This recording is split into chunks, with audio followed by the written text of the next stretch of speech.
Les images et vidéos que vous allez voir sont particulièrement difficiles et les victimes sont très clairement visibles. Tels sont les mots de Christian Do, ex-chef antiterroriste de la brigade criminelle. Il a été en partie en charge de l'enquête des attentats de janvier 2015. Plusieurs proches des victimes et des survivants de l'attaque sortent à ce moment-là de la salle pour éviter de voir les terribles images de ce 7 janvier.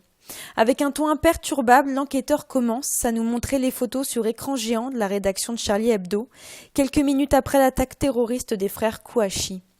Première image, nous voyons l'entrée de la rédaction et une grande mare de sang. C'est l'endroit où Simon Fieschi, webmaster du journal, a été grièvement blessé à la colonne vertébrale. Deuxième image, dans une petite pièce à côté de la salle principale de rédaction, le corps de Mustapha Ourad, correcteur à Charlie, nous fait face, puis celui de Franck Brinsolaro, le policier qui était en charge de protéger Charb. Et puis l'image qui fait vaciller la salle d'audience, celle de la rédaction décimée.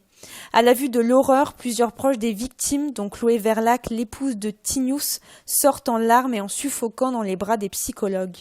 Maryse Wolinski, l'épouse du dessinateur Georges Wolinski, est restée quant à elle tout au long stoïque. Une chape de plomb transperce la salle d'audience face au corps de Cabu, Honoré, Wolinski, Elsa Kayat, Bernard Maris, Michel Renaud et Tinius. Ils sont entrelacés à même le sol dans une immense flaque de sang. Toujours à la barre, l'ancien chef antiterroriste décrit cette scène de guerre de manière chirurgicale. Il parle de tirs d'exécution et non de rafales. 21 douilles ont été retrouvées sur les lieux. En tournant l'image à 90 degrés, le corps de Charb nous apparaît. C'est lui qui a reçu le plus d'impacts de balles, 7 au total, dont certaines à seulement 10 cm de distance. L'enquêteur nous montre ensuite 4 vidéos. Les 2 premières sont celles provenant des caméras de surveillance de la rédaction, postées à l'entrée et dans un bureau. Sans aucun son, nous voyons arriver les 2 terroristes tenant en joue la dessinatrice Coco. L'un d'eux tire sur le jeune webmaster qui s'effondre. Les 2 autres vidéos sont celles qui avaient tourné en boucle dans les médias et sur les réseaux sociaux. La confrontation entre une voiture de patrouille de la BAC et les 2 terroristes, mais aussi les tirs puissants lors de l'assassinat du policier Ahmed Merabé. Maître Elie Korchia, l'avocat de 2 ex-otages de l'Hypercacher, nous raconte. C'était une scène extrêmement éprouvante, un élément que nous connaissions déjà bien évidemment dans le dossier, mais voir cette vidéo à l'écran à l'intérieur de la cour d'assises ce matin a été sans doute, avec ce que je disais, le panoramique avec les corps dans les locaux de Charlie Hebdo, le premier grand moment bouleversant de ce procès.